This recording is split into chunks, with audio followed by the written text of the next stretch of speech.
ছোটখাটো খুব তুচ্ছ-তাচ্ছিল্য বিষয় নিয়ে যাওয়া আসা, বাসে ওঠা বসা, কোচিং এর বিষয়, বিভিন্ন কিছু নিয়ে।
আসলে খুব ছোটোখাটো বিষয় নিয়ে ঝামেলা শুরু হয় Dhaka college, ideal college, city কলেজের ভিতরে।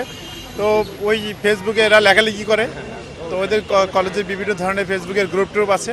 এই লেখালেখি করলে এরা এগুলো নিয়ে একজন আরেকজনকে ইনসাল্ট ফিল করে, এটা থেকেই মূলত শুরু হয়। তো পরবর্তীতে এই ধারাবাহিকতায় আজকে ওই যে ঢাকা কলেজের স্টুডেন্ট, ওদের তো আগেও ঝামেলা হয়, এরকম হয়েছে। আজকে ঢাকা কলেজের স্টুডেন্ট সিটি কলেজের সামনে দিয়ে আসার সময় তো ওদের আইডি কার্ড নাকি ছিঁড়ে ফেলেছে, এরকম নিউজ ঢাকা কলেজে দিলে ঢাকা কলেজের স্টুডেন্টরা আবার বের হয়েছে, সিটি কলেজের স্টুডেন্ট হয়েছে। 11টা থেকে ধাওয়া পাল্টা দেওয়া চলছে। তো পরবর্তীতে আমরা সংবাদ পেয়ে এসে বিষয়টাকে দুই পক্ষকে দুই দিকে পাঠিয়ে দিতে সমর্থ হয়েছি।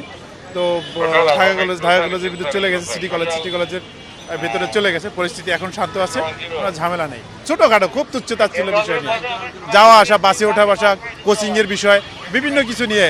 মানে দুই কলেজে পড়লেও তো কোচিং এক জায়গায় করে, আবার কি বলে ব্যাংকে টাকা জমার বিষয় নিয়ে, টিউশন ফি জমা দেওয়ার বিষয় নিয়ে, এই ছোটোখাটো বিষয় নিয়ে ওদের ঝামেলা হয়। কেউ ফিল করে যে আমরা আগে দিব, আমরা পাইওনিয়ার।